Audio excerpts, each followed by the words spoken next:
benefits of changing rep ranges in your volume. That's another thing I think we get very stuck in.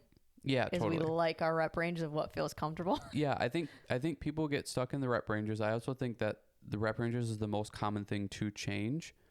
And once you've like changed them enough times, they just don't, you're not getting as much out of your workouts as you could be compared to like now change the tempo or now change the workout program or what, other things basically. But the rep ranges, I mean, you can get strong in any rep range. You can build muscle in any rep range. Where you're going to get the most benefit is doing the rep ranges that you do the least often and the ones that you maybe don't like the most. So for me, I tend to like to stay in 10 to 15, 10 or above, to where I don't like doing 5. I don't like doing less weight. I don't, for some whatever reason, I just don't like it. So it now benefits me more to do those because I'm less likely to do them all the time. I think there's some, like, when you're getting to the higher percentage of people exercising or whatever, or you're getting into a really kind of niche group of, I want to get really, really strong and I need to push as much as possible. The strength portion of it, the lower the rep ranges, typically the better to build more strength. But you have to kind of consider, like, I'm building strength within that rep range at 5. If I'm only doing sets of 5, I'm doing 5 sets of 5 or whatever. I'm going to get really efficient at doing 5 sets of 5, and I'm going to get strong in that. There will always be some carryover into now doing sets of 10. You'll probably be able to lift more weight after you do that program of building strength in the 5 rep range. You'll probably be able to do more at 10. You'll probably be able to do a little bit more at 15.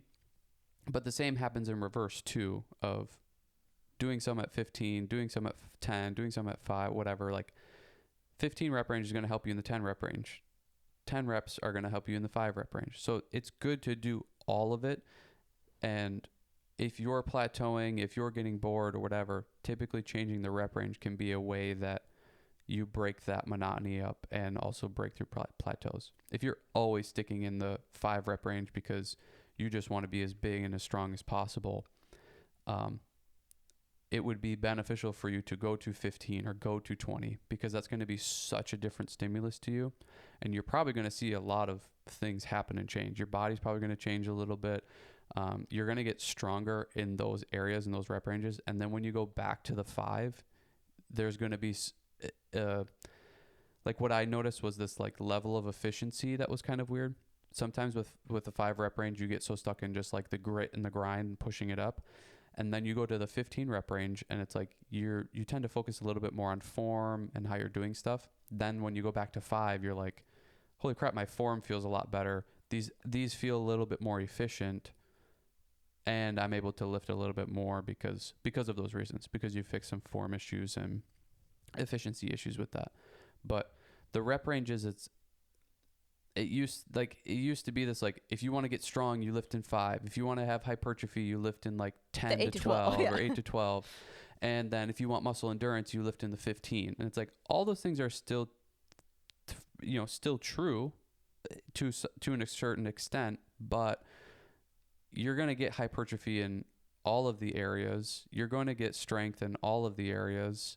You're going to get muscle endurance in all of the areas. It's just also the range that you're sticking to where you're getting that kind of benefit from. That's why you need to mix it up, because if you're only doing 5 repetitions, you could get a ton of hypertrophy and get a lot bigger if you were to go to 15. And also you're talking about like potential, it would be more so in the reverse of, like, if you're only doing 15, you're not getting as much muscle fiber recruitment as you would maybe be if you were doing 5. It's kind of like we talked about with the isometric. You get into a position, you're trying to squeeze and hold, you're activating more muscle fibers. Well, for me to lift up a 10-pound weight versus a 20-pound weight, I have to activate more muscle fibers.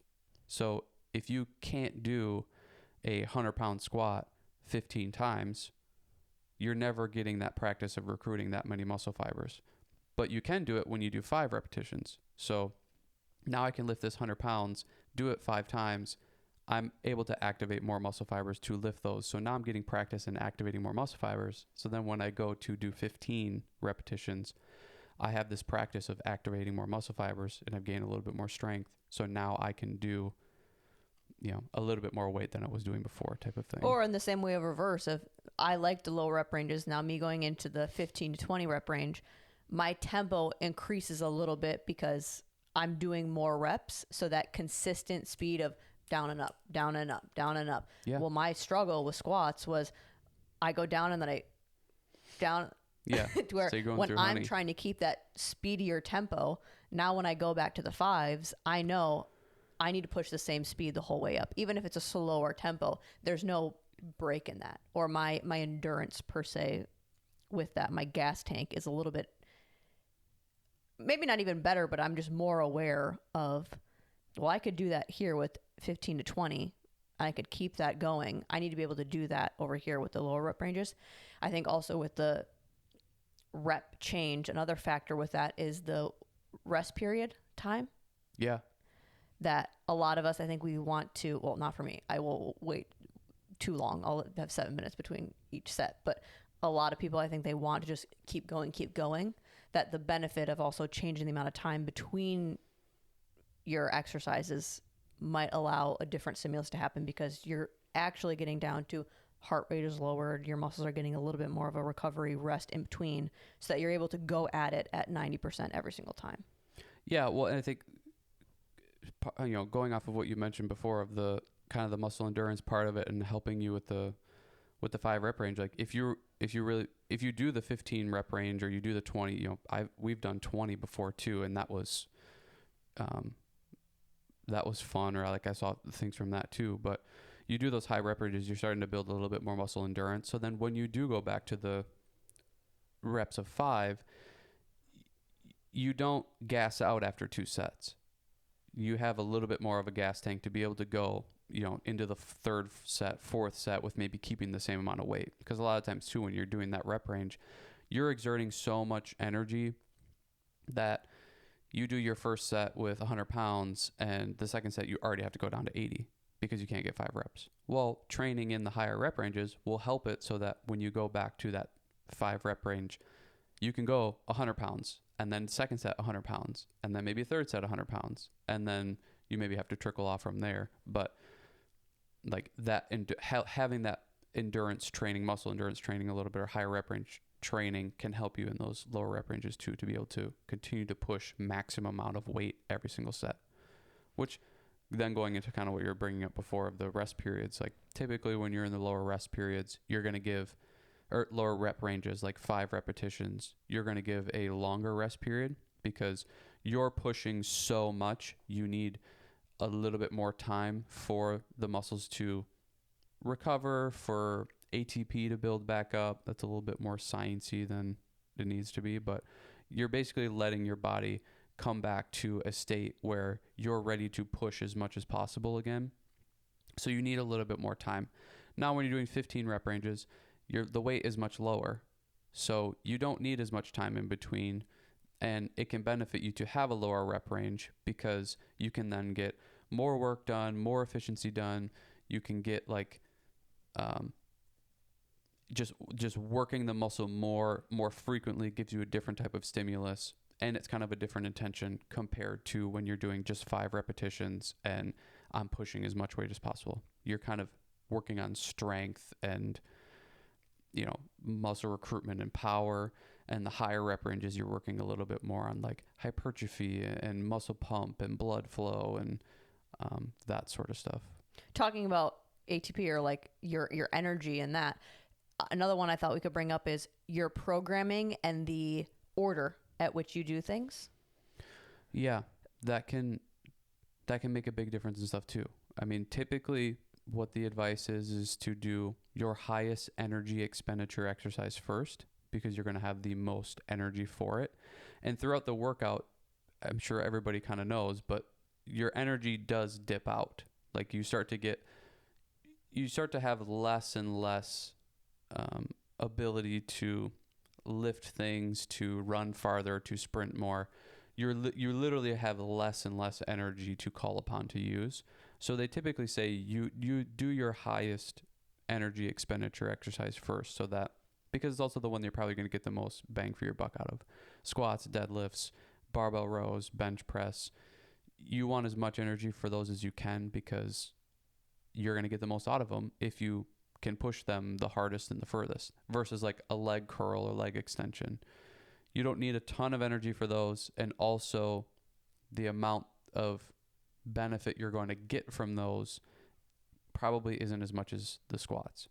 That's something that you can play with too, and that will give you a different stimulus. Is if you've been doing it one way for forever, change it up. Like sometimes it can be beneficial, or it is good to, I'm going to do squats at the end of the workout, and that's going to be like my, not burnout, but like that's going to be my finisher, and it's going to be hard. But I think there's other things that you can get from that, of like just grit, and like you having to focus a little bit more on form. So like your focus is getting tested of, am I going to just give up on these exercises because they're late, because they're last in the workout? Well, with squats, you really don't want to mess up form. Like there's more higher percentage of injury in that exercise compared to leg extension. So you're kind of working on grit and focus and that sort of thing. There's not a ton of like hypertrophy benefit to doing that, or strength benefit to doing that. You'd still, for those reasons, you'd still want to put it at the beginning. But if you're looking for just mixing it up and trying something different, you can change up the order of that stuff for sure. And that's where I think it's a behavior aspect of it too, of what do you tend to like? What are you leaning towards? Because I know for some people, like taking two people that we used to go to school with, Arneson, he always used to start his workouts with like 10 sets of squats. And I'm like, that would be my whole week of workout. But for him, it was like, but then everything after that I do is going to be easy. To where then there was Blake, who would start with the leg extension and leg curl as a primer to Sure. all the things that he was doing. So I think that could also be something, is switching up even how you're warming up or you're priming certain muscles. For me, when I was trying to work on specific physique goals, that's where I would switch up the program of, okay, well, I'm really focusing on building out my hamstrings. I'm still going to probably do the more compound lifts to start out with, but I'm not going to start with bench press in my workouts. I'm going to start with a leg focused thing, because that's the goal that I'm working on. So I'm going to have the most energy for this specific goal. Yeah, totally. If you have a thing that you're wanting to put a lot of focus on, just put that first. Yeah. Because you have the most energy for it, and you can push the most for that thing. So you're going to get the most amount of benefit and efficiency for whatever it is you want. Don't put it at the end because it's your favorite thing. I want to save it for last. It's like, well, you're kind of hurting yourself a little bit because you don't have as much energy to push it for those things. It's like people who want to get like really crazy abs. Well, everybody puts abs at the end of the workout. It's like, if you want to get really crazy abs, do them right away in the beginning, where you have the most amount of energy and it can be the most efficient and get the most benefit out of it.